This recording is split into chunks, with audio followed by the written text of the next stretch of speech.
Enercon is pleased to be able to provide this webinar for you on promoting stable surface energy and improving adhesion for metallized CPP film. My name is Rory Wolf. I'm the Vice President and Technology Director for Enercon's Atmospheric Plasma Systems, and it's my pleasure to produce this particular webinar for you and share it to you. Today we're going to talk about the properties of CPP film, not only the physical properties of this material, but also its surface properties. And this is very important because it is these properties directly that can sometimes interfere with adhesion and particularly with metallization. We'll also talk about some very common metallization issues. These issues are issues that Enercon sees almost daily with regard to CPP film. These are issues that deal with contaminations, with changes in the surface of the material itself, and then also how the material has been extruded and stored. So we'll talk about some of those issues.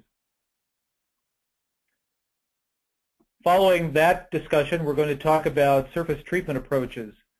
These approaches will be involving different types of technologies, corona technology, flame technology, and atmospheric plasma technologies, all of which have contributed to the success that has been seen relative to the improvement in the surface of CPP film prior to metallization.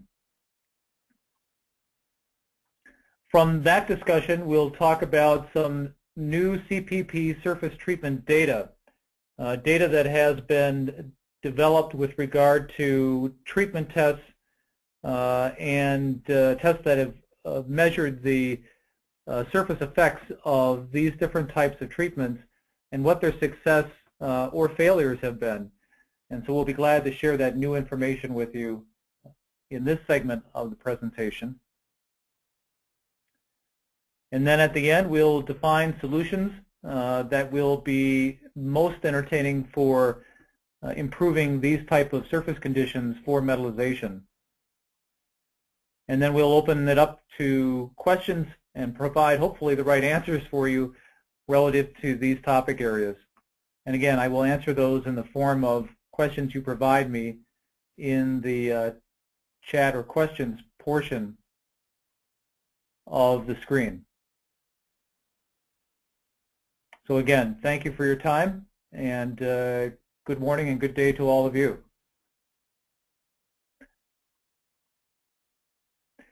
We first want to talk about the properties of CPP film, and specifically the functional groups that compose CPP film. CPP is typically built with a backbone based on carbon, and specifically it is built with carbon-to-carbon bonds and carbon-to-hydrogen bonds. And in addition to those very strong bonds, there are methyl group bonds or methyl group species that are part of the structure of CPP film. In the process of producing CPP, there is a use of a chemical called tin chloride. It is a catalyst.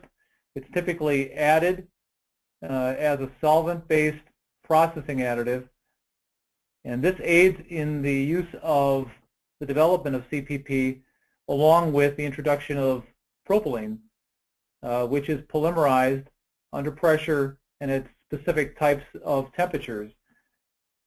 And in that process,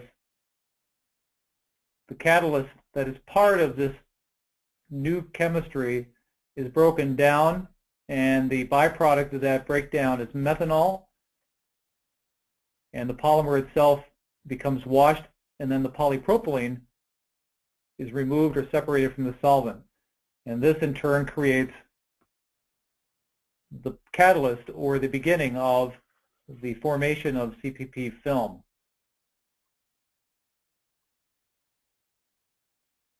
CPP film is typically processed through the casting process itself, and most typically in a three-layer co-extrusion process.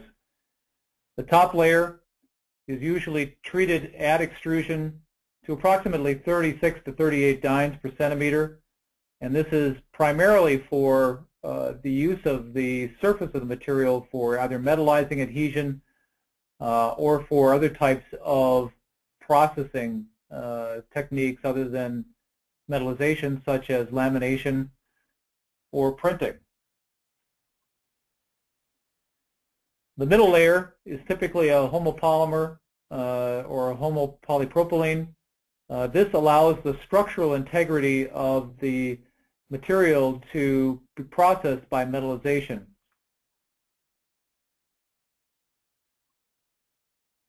And then ultimately there's a bottom layer that is constructed as part of the extrusion, and this becomes the sealing resin or the sealing layer, and that's what provides the sealing strength of the material when it's formed typically for flexible packaging structures.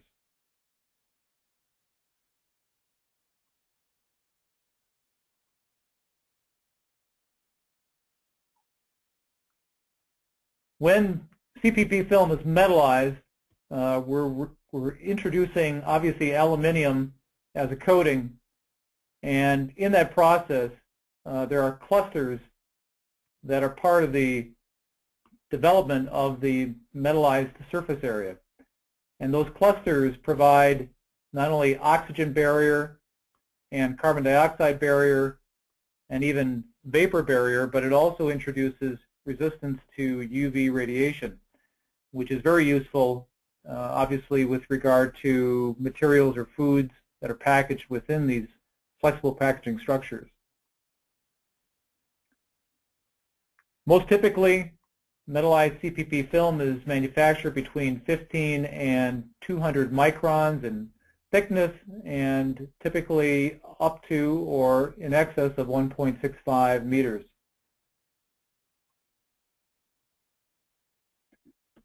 The resin materials that are part of or become the makeup of a metallized CPP film structure are varied or tailored by the flow rate of the melt, the additives that are part of the structure of the material, such as the slip additive or anti-block additive, and the concentration of the copolymers themselves. These particular parameters add to the performance of this particular CPP material.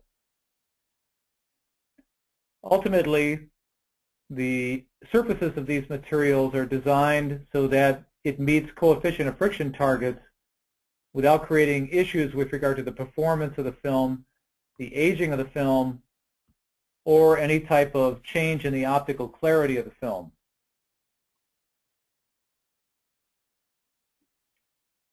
And when CPP film is metallized, typically the barrier properties are increased between 50 and 100 times that of unmetallized CPP film.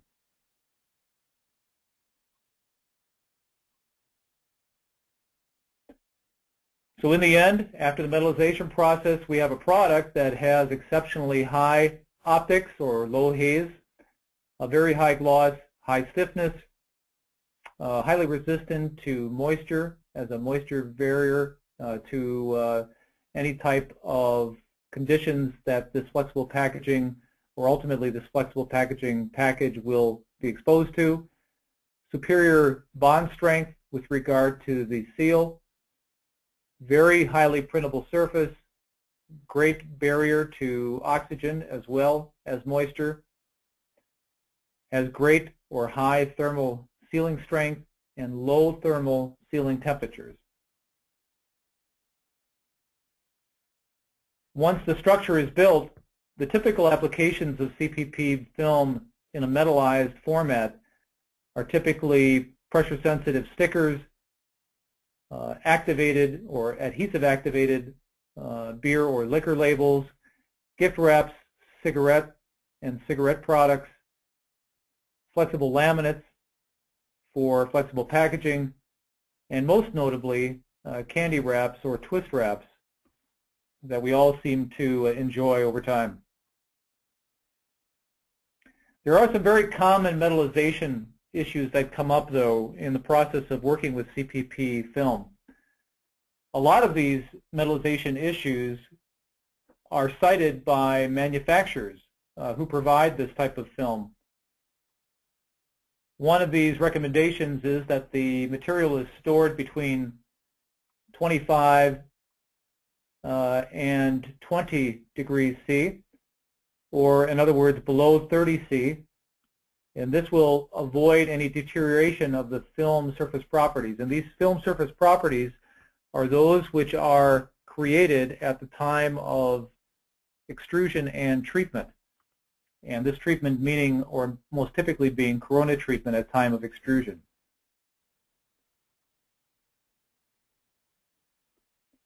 Manufacturers of CPP film also recommend that the film that is used on a first-in, first-out basis.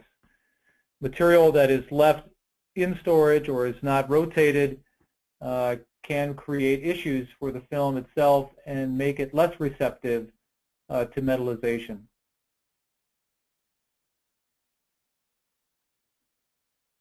CPP film destined for metallization should be kept conditioned or in an operating environment 24 hours prior to processing.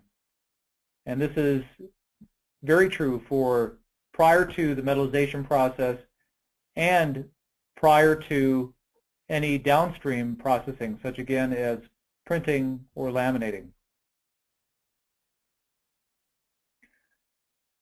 CPP film for metallization is most suitable for use up to 3 months from the date of dispatch, meaning from the date that the material has been dispatched from extrusion or from the time it's been dispatched from metallization.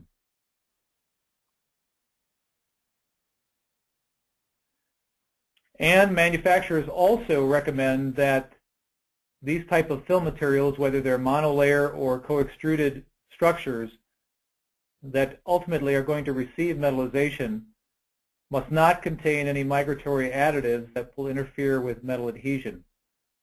Now, it is most typical for CPP films to have migratory additives or processing additives within them.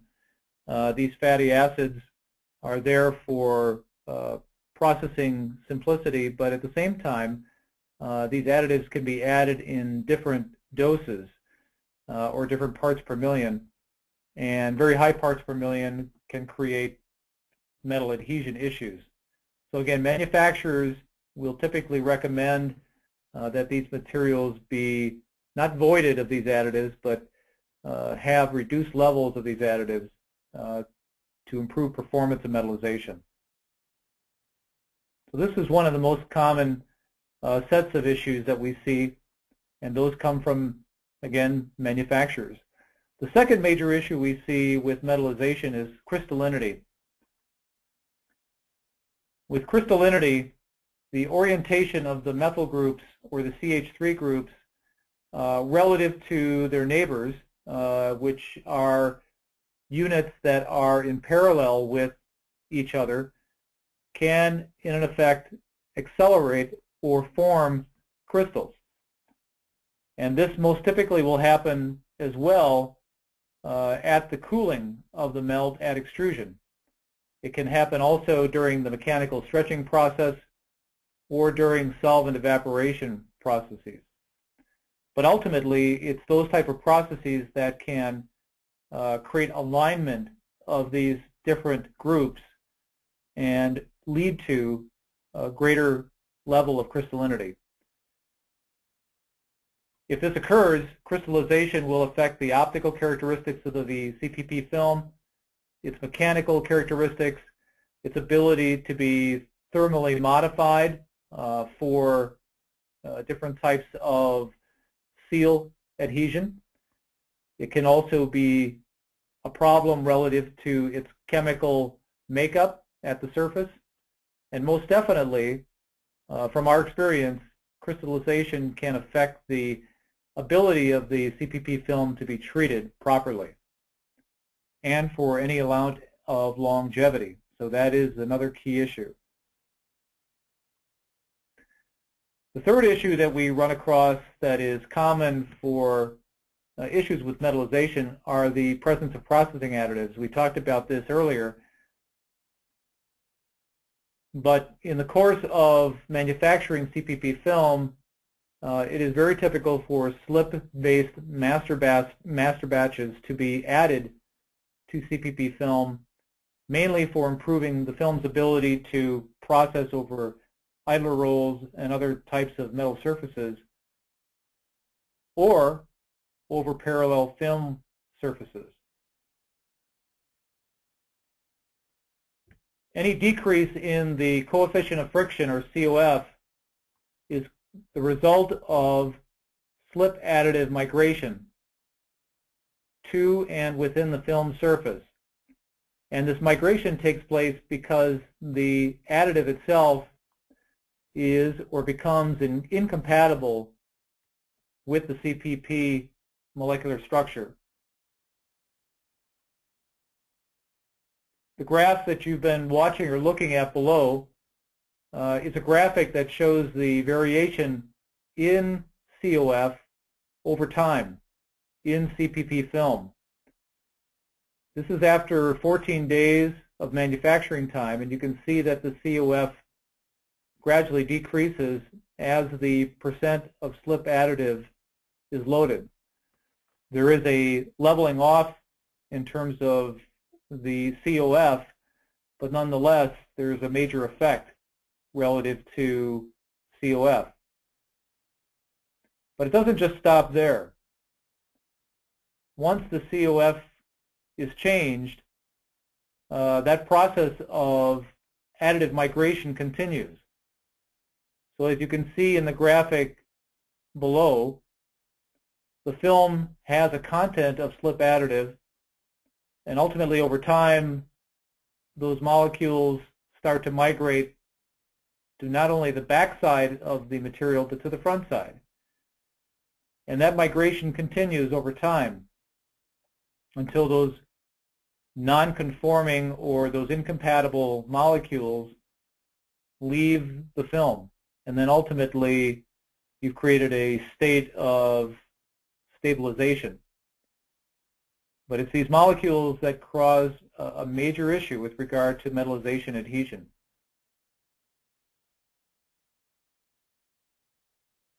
So to summarize, the key metallization issues that we've talked about are, number one, the manufacturing issues, whereby the film or the CPP film is stored above 30 degrees C, deteriorating the pretreatment at extrusion, and where the material is not removed in a timely fashion. We also see crystallization, and this crystallization effect can occur at the chill roll at extrusion when the temperature of the chill roll is perhaps set too low, and that can create a post-crystallization effect at the surface of the material. And there is a natural crystallization effect that occurs simply over time, and most pronounced over a 3-month period. And the third issue is migrating additives, and this is how these migrating additives create havoc or issues. They will initially mask over the pretreatment that's created at extrusion. So if there is a corona treatment that is applied at extrusion to a level of, say, 36 to 38 dynes per centimeter, that migrating additive can overcome or mask over that treatment and actually show a much lower surface energy. And typically that surface energy that is then read is typically the surface energy of the fatty acid or the additive itself, and no longer are you measuring the surface energy of the surface itself of the material of the CPP. These additives, because they migrate to both sides of the film, will block post-treatment and any type of uniform post-treatment. It's not that post-treatment can't occur, but post-treatment is blocked in the width of the web and provides issues with regard to uniform treatment. So this masking over the post-treatment can occur, and ultimately you can get a decrease in the metallization layer adhesion. And this is caused by a sealing effect at the surface of the film. And ultimately, the metallization layer can reduce or have a reduction in its surface energy. So again, the migrating additive can make its way through the film. If the metallization layer does not get a good seal or create a seal layer over the film, the additive can find its way through these metallization flakes and ultimately start to contaminate not only the metallization layer but also the layer of film that is over the top of the metallization layer when the film is rolled.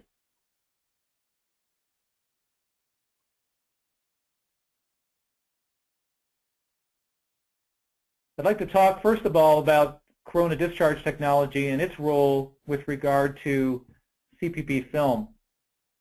The principle of corona discharge is simple in terms of the application of high voltage between two electrodes. Ultimately, that high voltage gets to a point where it creates an arc between the two electrodes, and the air in between those electrodes becomes ionized. When that happens, the electrons that are cascading or avalanching from the anode part or the top electrode, which is usually in the form of a bar, will ultimately collide with the surface of the material, breaking the existing carbon-hydrogen bonds and create a free radical effect, which allows the oxidizing oxygen from the ionization of the air to form very polar functional groups on the film.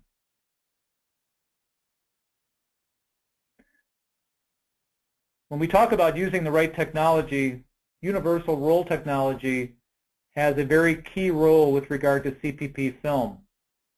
It's also known as high definition technology. This particular technology utilizes ceramic roll covering and a ceramic covering over the electrodes to create a dual dielectric discharge.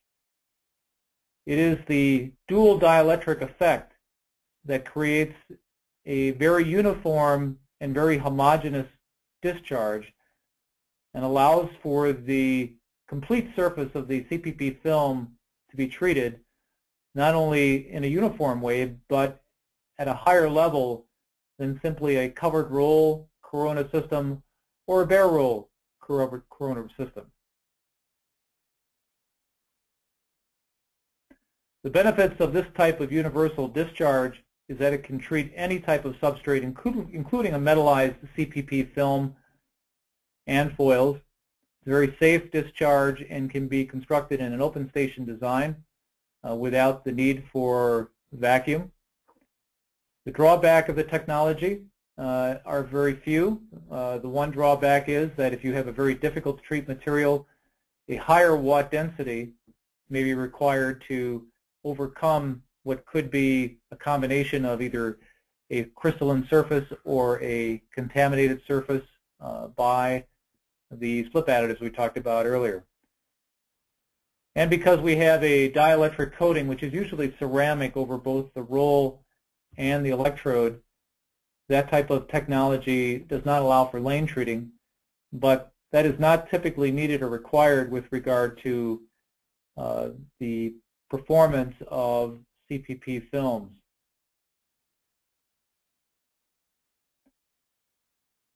Using the right technology can also mean the use of flame plasma technology. The state-of-the-art technology today uses a drilled port technology where the burner itself utilizes an aluminum body,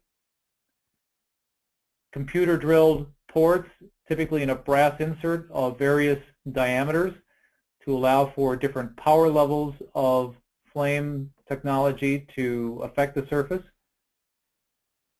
And the technology is fitted with water cooling in lateral ports so that the burner construction does not deflect or warp because of heat. And this is very important for maintaining treatment gap and for maintaining uniform treatment. Control of plasma technology is highly important, so having a number of different features and benefits of this technology are very key, such as flame detection, the ability to manage flame temperature, the ability to electronically manage air flow rate and gas flow rate, and the ability to manage the gap distance between the flame and the surface are all key attributes of a state-of-the-art flame technology.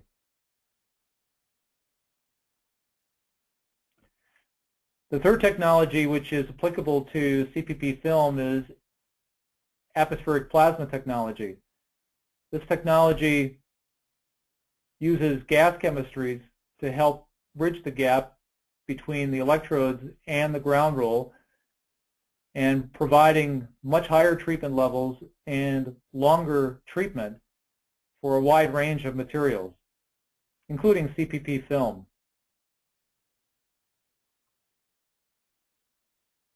The technology not only will activate the surface by, again, creating that same free radical effect we saw with corona, but in this case, at a much higher level, it will substitute the chemical groups that are on the polymer chain of the CPP film and allow for different types of functionality to help stabilize the surface energy and the surface effects on CPP film. And these different types of chemistries can be hydroxyl, carbonyl, carboxyl, carboxylic, aminocarboxyl, and amine type functionalities. There is also the ability to graft chemistry, which gives the longest lasting treatment to CPP film. To visually demonstrate this effect, I want to show you just 3 slides that indicate the effect of an atmospheric plasma discharge to a surface of a contaminated CPP film. As you can see from this first slide, the surface is contaminated by low molecular weight organics, typically in the form of slip additives and other types of contaminants. Atmospheric plasma will volatilize and vaporize those contaminants so that you are working with a very free, very clean, and very flat surface. Simultaneously, atmospheric plasma treatment will increase surface area at a microscopic level. And this is usually, again, in the area of about 5 to 30 nanometers in terms of surface area improvement or change. This increases the amount of surface area, again, at the micro level, and improves the number of bonding sites for chemistry. And then ultimately, the third effect is chemical functionalization, which involves the changing of the chemistry of the CPP film with a desired type of chemistry that helps stabilize the surface of the material and open the surface of the material up to greater levels of adhesion with regard to the metallization layer.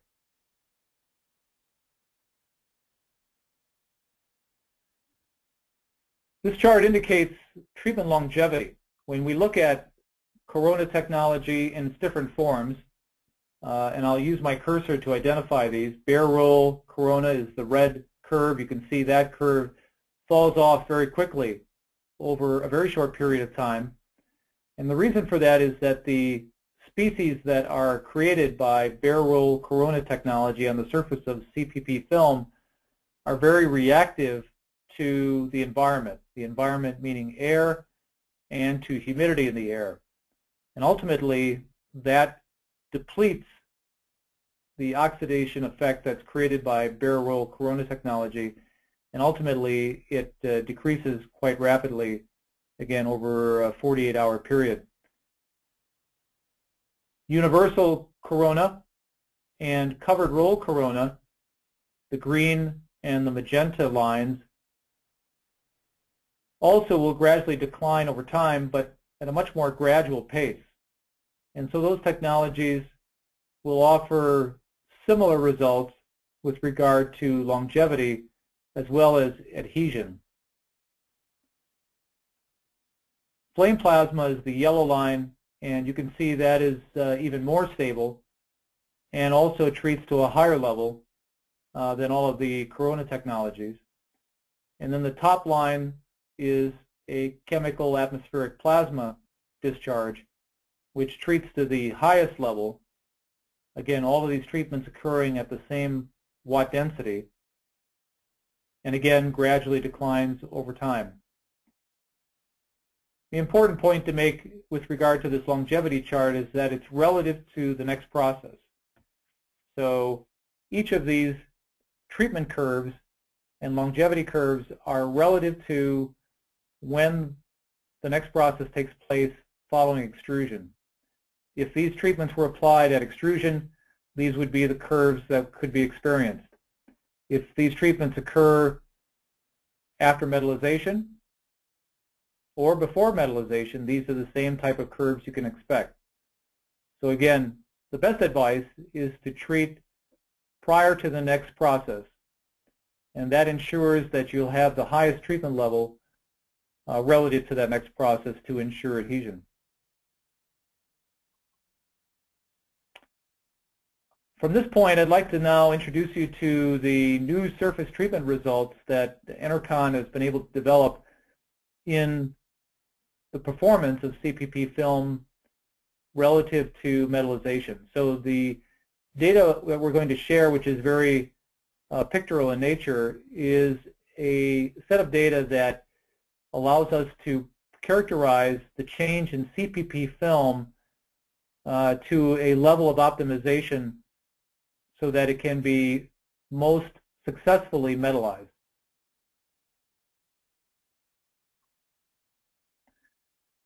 This first slide indicates the effect of standard corona and its treatment effect on CPP film.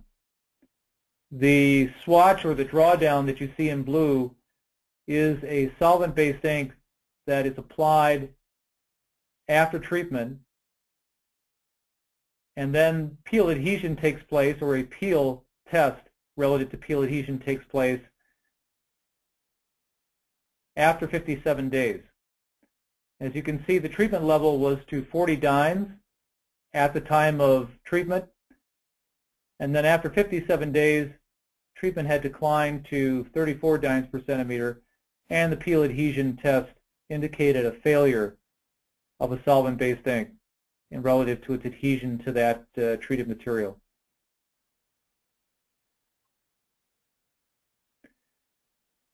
Again, duplicating the same test, we treated CPP film with a universal design system, a universal corona system. But we treated it to a low level, 40 dynes per centimeter. After 57 days, we saw a decline of about 5 dynes per centimeter to 35 dynes per centimeter, and the solvent-based ink peel test showed a failure relative to that particular approach.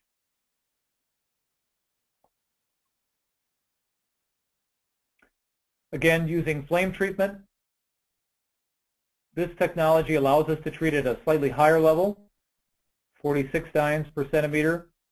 After 57 days, we saw a decline to 40 centimeters, or 4 dynes per centimeter, and the solvent-based ink peel test indicated a slight failure after that time period.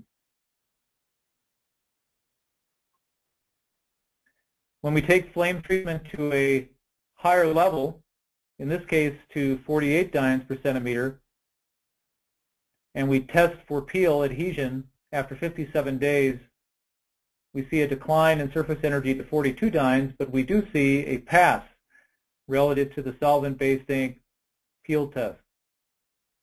So we have a success.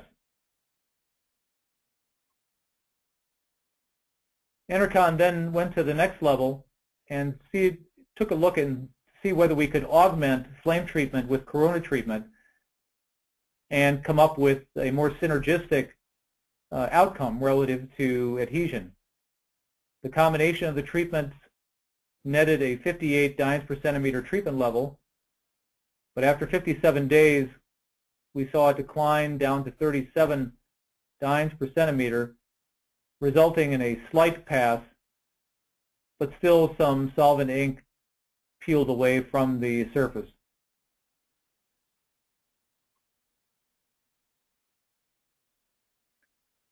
Atmospheric plasma treatment was also used in this process. At a low-level treatment of 40 dynes per centimeter, treatment stability was quite high. We saw a treatment level after 57 days of 39 dynes per centimeter. And this also yielded a solvent-based ink peel test pass.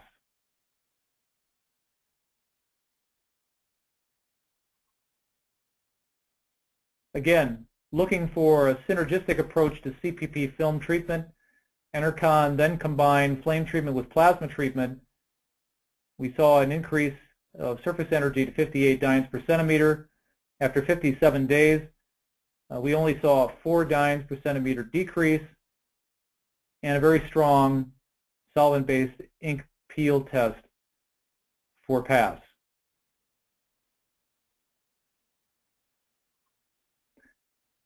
So to summarize, the best treatment results we see with CPP film were two different protocols. One was plasma treatment, and the other was flame with plasma treatment. The plasma treatment only approach gave us a very highly stable discharge and highly stable discharged surface energy. There was no ink peel, and that result indicates that the surface of the CPP film was very clean and was very polar. When we used the combination of flame treatment and plasma treatment, and again that was in that sequence, flame followed by plasma, we were able to find and generate the highest treatment level among all the tests. We had a very stable surface energy with no ink peel, indicating a very clean and a very polar surface.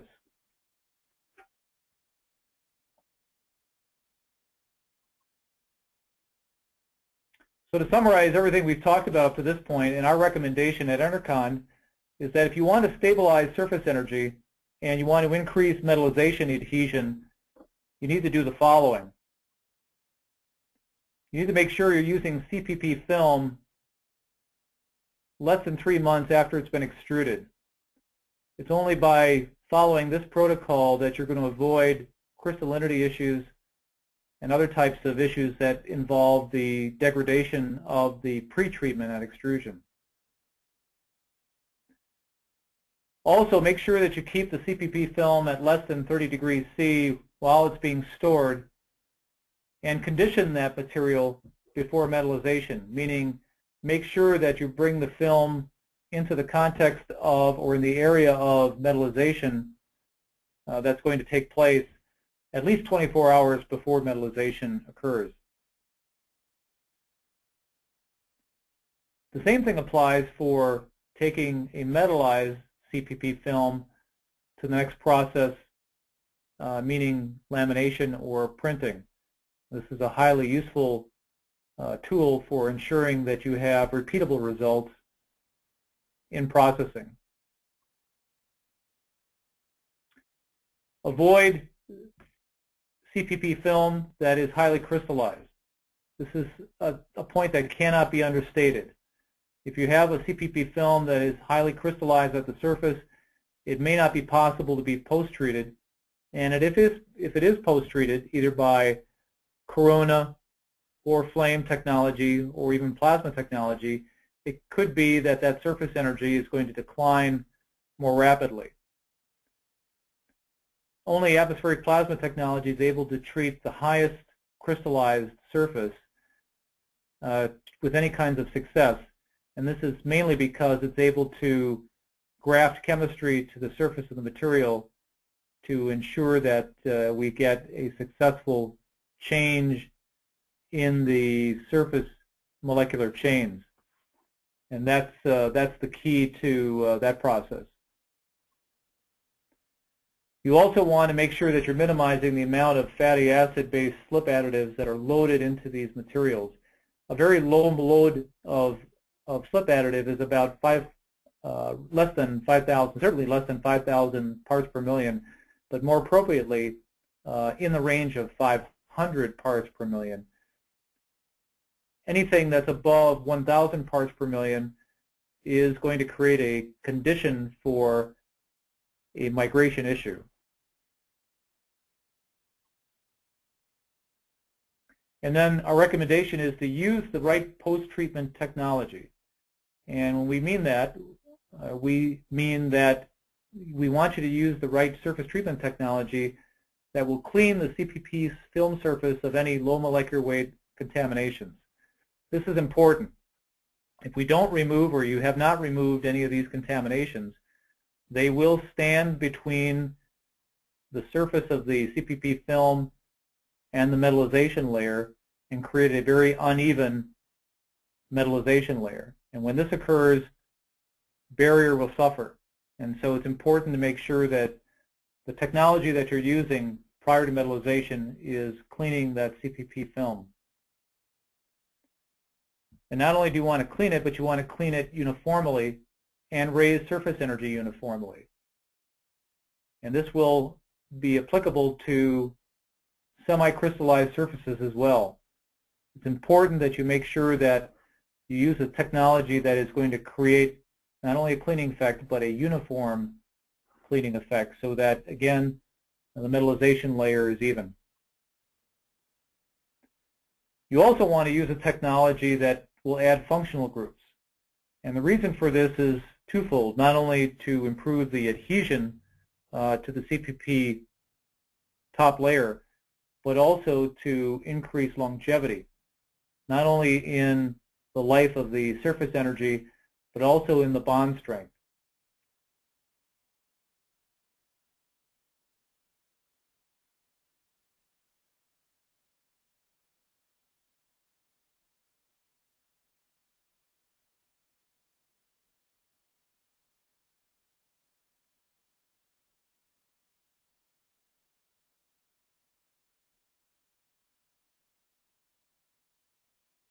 The transfer of the additive through the metallization layer.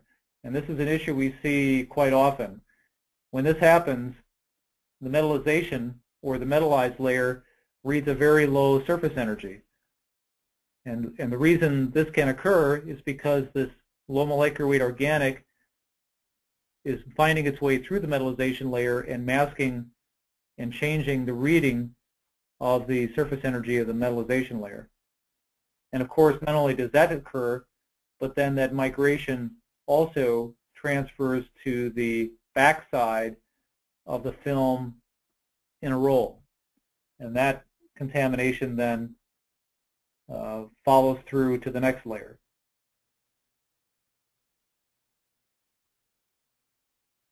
This ends our presentation and our advice relative to increasing surface energy stability and improving adhesion for metallized CPP film. At this point, what I'd like to do is entertain any questions that anyone has.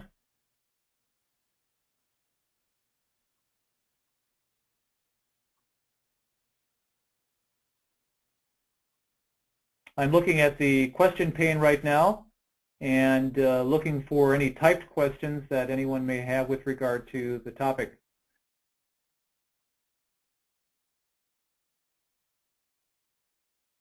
And amazingly, there are no questions at this point, which is excellent, because it looks as though I may have gotten all of our points across successfully.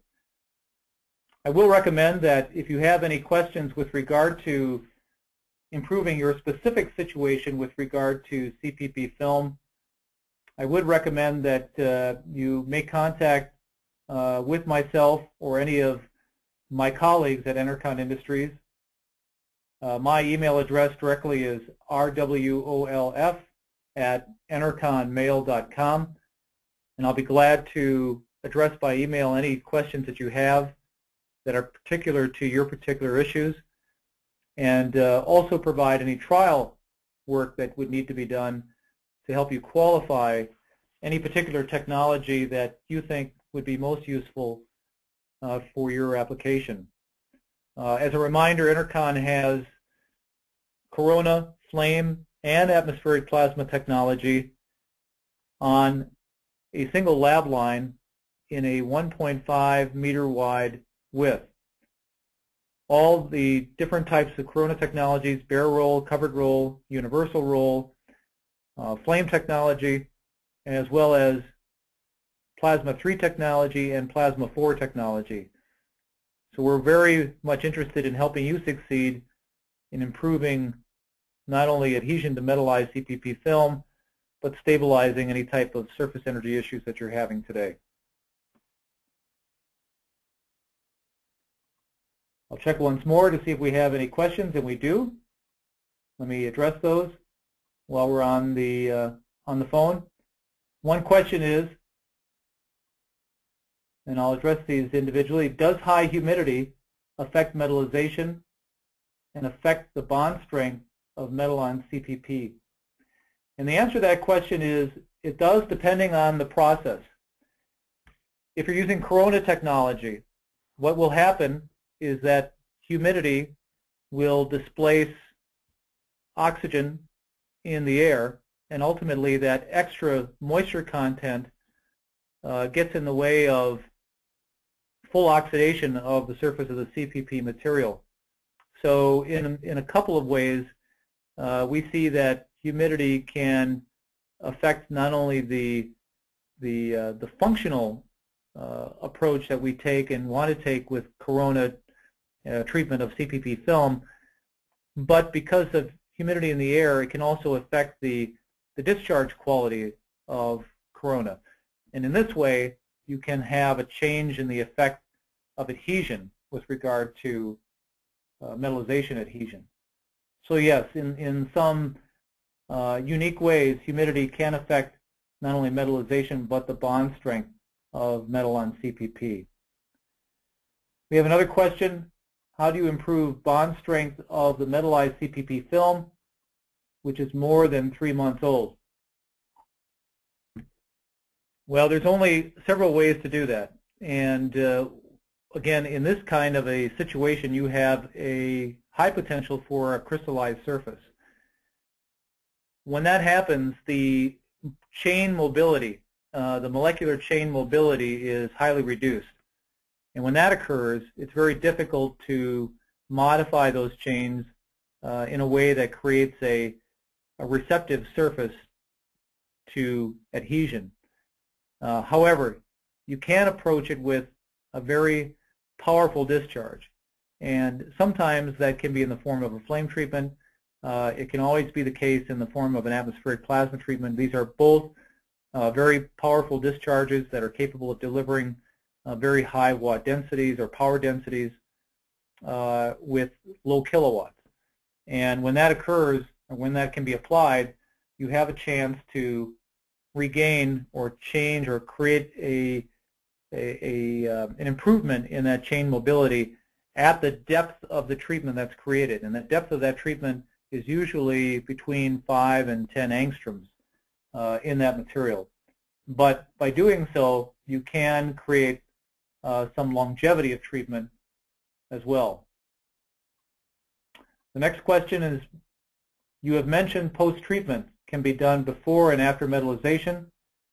In case it is done after metallization, how do the functional groups add? What do they substitute at the surface that is covered by a metal cluster? Well, that's a great question. And what happens when you treat a metallized surface, you actually have the potential of doing two things. You can add functionality to that surface, which can then bind to the chemistry of an ink or an adhesive, an ink in the printing process, an adhesive in the lamination process, or some other process over the top of the metallization layer. The other opportunity is to clean that surface, and when you clean that surface, you have the ability to introduce new types of functional coatings or new types of functional inks or new types of processes that will add value to that surface. So what we sometimes see is the addition of, for instance, a UV layer. UV layer is important for creating gloss and protection, UV protection. And the issue there is that the surface energy of the UV, the monomers and the oligomers, are very high. And in that case, they will have a very difficult time wetting to a surface that does not have very high surface energy. And so when we talk about migration of additives through metallization flakes or metallization layers, you want to be able to treat that metallized layer so that you remove those migrated additives that have found their way through, and then also allow the surface to be high enough in energy to allow the UV chemistry to wet. This allows then also the curing of the UV to be more effective. So that's just a few examples of how functional groups can change the success at a metallized surface.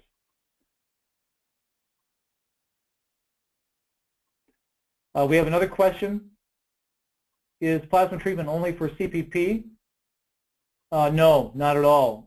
Plasma treatment is for any type of material that is difficult to treat.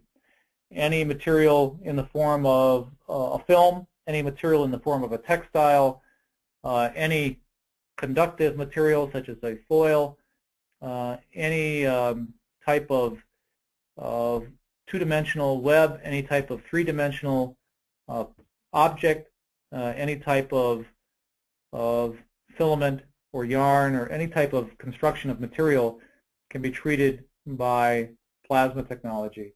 So it is a very versatile technology. The question also has been asked, how is the barrier of metallization of CPP after treatment?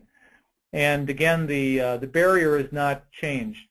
The important point to be made here is that if you're using corona technology on a metallized barrier, as many of you know, if you use too high of a power density, that corona discharge can actually vaporize some of the metallization. And that can manifest itself very clearly and very visually. Plasma technology is different. It actually operates at a voltage level that is 1/3 that of corona. And when that takes place, you can do a very effective treatment or provide a very effective treatment on metallized layers without removing metallized layers. And that's a key component to success with regard to treating a metallized surface. Another question is, how do you check for over corona treatment? And that's a very easy thing to do. It's actually a bell curve. So when you are measuring surface energy with dyeing solutions or dyeing pens, and you start to increase the power density with corona, you will see obviously increasing surface energy. But there will be a point where all of a sudden you will reach a high level of surface energy, and then you will either not move any further than that, or you will start to decline. And it's usually those two indicators, a leveling off of surface energy or a decline in surface energy, which indicates that you've begun to get into the point where you're over-treating the material. And now all of a sudden, as the surface energy declines, you're measuring the oligomers that are created from the over-treatment. And that is a key way of checking for over-treatment.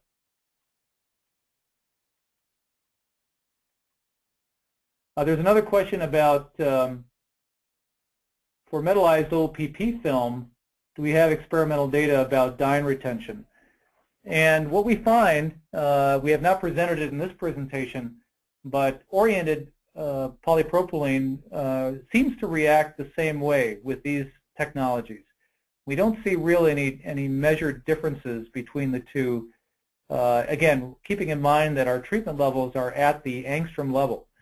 So the bulk of OPP as opposed to the bulk of CPP do not provide any measurable indicators that are different or define a difference between those two materials in terms of how they're oriented, whether they're cast or blown. We see dyne retention statistics or data that are very similar. Another question, what is the processing time of plasma treatment? That is very quick. It is actually no different than the treatment by corona. It's the same type of process. It's a ground roll with an electrode design. The electrode design is quite different than corona, but in principle, we're talking about treatment in the same fractions of seconds or microseconds as we see with corona technology or even flame technology. So to answer the question, how long is the film held under plasma? It's usually, again, within that same time frame. It's not as if it's a batch process in a vacuum. That type of vacuum plasma is a low density plasma, which requires the longer dwell time. With an atmospheric plasma, we're talking about a very high density plasma that is designed to perform at very high speeds. Okay, at this point we've run out of time, so I'd like to ask that if you have any further questions, please feel free to address those questions to me by email, and I'll be glad to answer those within 24 hours or so. I want to thank everyone for being online for this webinar. I really appreciated having you on and some great questions. Enercon looks forward to serving you either with trials or further advice on your particular application issues. Again, thanks for attending and have a great day.